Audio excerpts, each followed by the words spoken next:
महाराज, गुरु आणि शिष्यांची कर्तव्य काय असतात?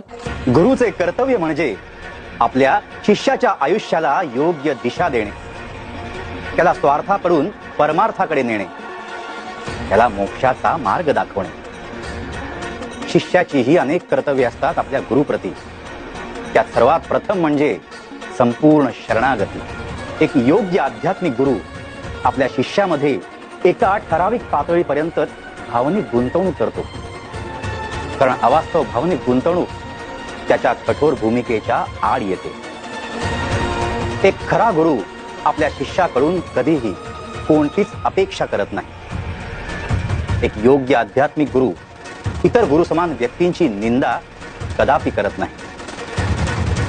आपला शिष्य समुदाय किती मोठा आहे, आपले स्वतःचे मोठेपण काय आहे हे सांगण्यात खरा गुरु कधीच पडत नाही.